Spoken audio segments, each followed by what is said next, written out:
How's it going? This is sort of a continuation of the last attempted mini review. Last one was the M401 or Pilot Evo, a couple other names, and the KR808D1, otherwise known as Vapor King, and a couple other names. Kind of ran out of time, so today we're going to kind of take off from where I left off from the last one. And that was with the Dura 510 made by Joye, also called the Janty Dura Dura-C. The C just has a manual switch on the battery, which you can probably see right there, that activates the atomizer.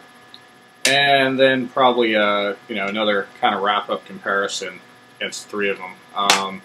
I am actually going to use an automatic battery for this review. In general, especially if you drip, I wouldn't go with automatic batteries, but they work okay. Cartridge size, to give you a quick idea, this is a 510 cart.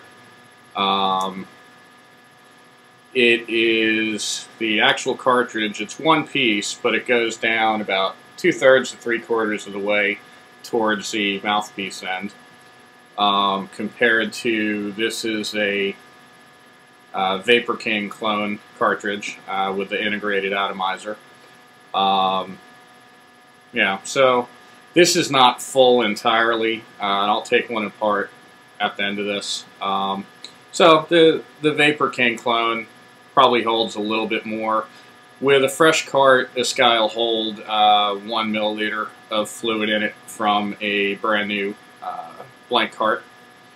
And of course the 401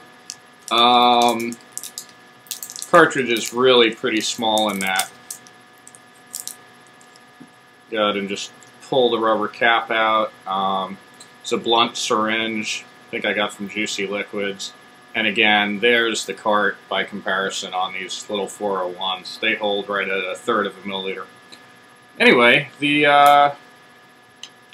the Joye 510, it's not bad. Battery life, whether automatic or manual, is not the greatest. Probably 2 hours or so of consistent vaping. You can probably get away with using the PCC kit, which holds one battery, pair of spare carts, and then I do like this. I didn't realize it at first, but there's another hole up front that's deeper. I thought I was going to have to modify the case, but it'll hold an atomizer with the mouthpiece and cart attached in it. So I do wish it'd hold another battery, but if you're using it, more like an analog cigarette, taking a smoke break every hour or so, this thing's really great. It'll charge batteries, keep them topped off, and can charge 4 or 5 brand new. So anyway, I'm going to give a couple primer puffs like on the prior video, 1 or 2 seconds, and then take a long and steady 5-second drag.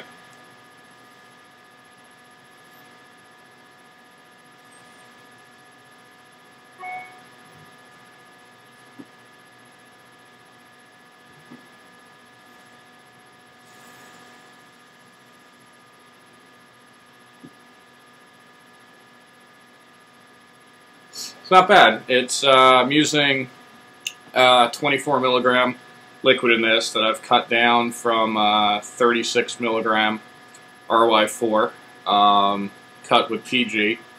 VG would give more vapor, but it's a pretty good throat hit and it's consistent compared to a normal cigarette, which I'm looking to see. Actually, I don't have one handy.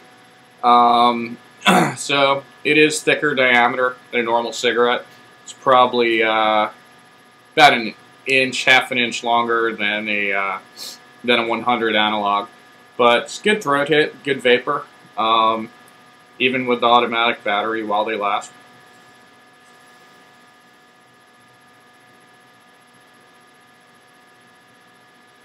And for me at least, I know the original Duras seemed to have issues with leaking carts, Haven't had that problem yet. It's not to say that I might not in the future, but it's really consistent. Other than the battery life, I don't really have a lot of complaints about it. If we want to do a quick comparison, I'm kind of taking best of breed on the Vapor King clone here. This is a 24 milligram cart. It's not brand new. I opened it, took about 10 or 12 puffs. The Vapor King carts, or the KR carts, basically, they're really not all that consistent, but when you get a good one, you do get a good one. The drag, or the draw, is actually variable, it seems, depending on which battery I plug into this guy. I'm not sure entirely why that is at this point. There is a slot on these batteries, and they're 2-hole batteries. See that slot in the middle, maybe? You can actually realign that, but I haven't seen any difference in doing that, making it aim up with the 2 breather holes or not. Anyway, the Vapor King.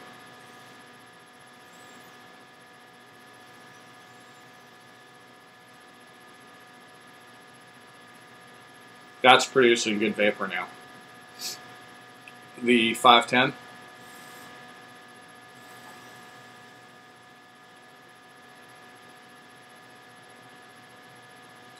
They're reasonably close. And again, I can't tell how much of this is going to come out in the video.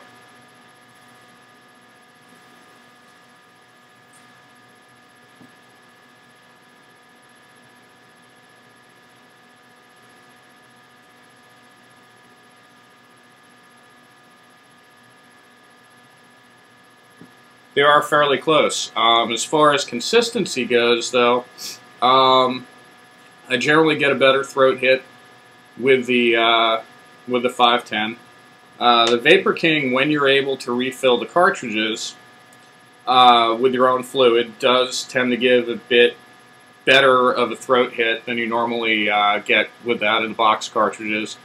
But the cartridges are really inconsistent. So, all in all, I really like the 510. I realized the last review also kind of had a bad battery, something going on with my 401, so you can tell it's outclassed in vapor, but it doesn't do bad.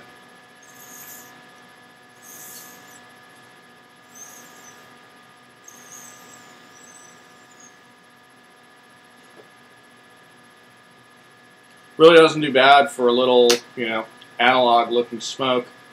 Vapor King, or KR.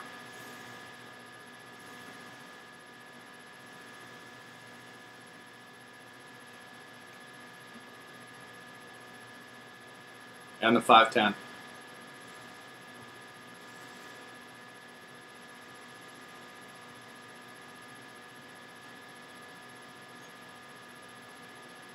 So these guys are fairly comparable when you get a good cart. Almost out of time here, but wanted to show the inside of a KR cart. I know I've got one here that was meant for disassembly. You can get a dental pick or whatever you really want to pop one of these guys open. There we go. Okay, so here's the cart, and this is the end you drip in, the battery end, if you want to try to refill.